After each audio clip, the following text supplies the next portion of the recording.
Hello guys, welcome to our food habit channel. তো আপনারা দেখতে পাচ্ছেন কতগুলো আম। এই আমগুলো আমি এখন পরিষ্কার করার জন্য একটা বাটিতে নিলাম, পানিতে ধুয়ে পরিষ্কার করব।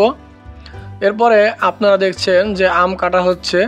আমরা আমগুলো কেটে মাখাবো। এই গরমের দিনে আম মাখানো খেতে যে কতটা মজা সবাই জানেন, এবং কাঁচা আম মাখানো খুবই টেস্টি। তবে আমি একটু ভিন্ন ধরনের আমটা কাটতেছি, কাটার ধরনটা একটু ভিন্ন। আপনারা হয়তো এর আগে এভাবে কাটা দেখেন নাই। তো যাই হোক, আমি গোল গোল করে কাটছি এবং আমের সেই ছোকলাগুলো অবশ্যই রেখে দিয়েছি, কারণ এতে ভিটামিন সি আছে এবং এটা অন্য ধরনের একটা টেস্ট হয়, অন্য ধরনের একটা ফ্লেভার থাকে। মূলত কাঁচা আমের ছোকলাই ফ্লেভারটাই সুন্দর হয়, ফ্লেভারটা অনেক দারুণ হয়।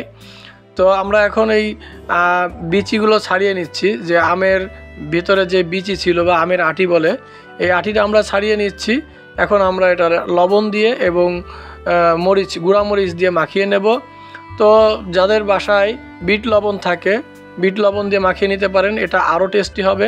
অনেকে আবার আছে শুকনা মরিচ বেটে মাখায়। তো যাই হোক, আমি এখন গুঁড়া মরিচ এবং লবণ দিয়ে মাখিয়ে নিচ্ছি। তো ভিডিওটা যদি আপনাদের কাছে ভালো লাগে থাকে অবশ্যই লাইক এবং কমেন্ট করবেন, এবং আমার চ্যানেলে নতুন হলে চ্যানেলটি সাবস্ক্রাইব করে বেল আইকনটি বাজিয়ে দিবেন, এবং পরবর্তী ভিডিওগুলো যেন আপনার ডিভাইসে চলে যায় সেজন্য অবশ্যই বেল আইকনটি বাজিয়ে দিবেন।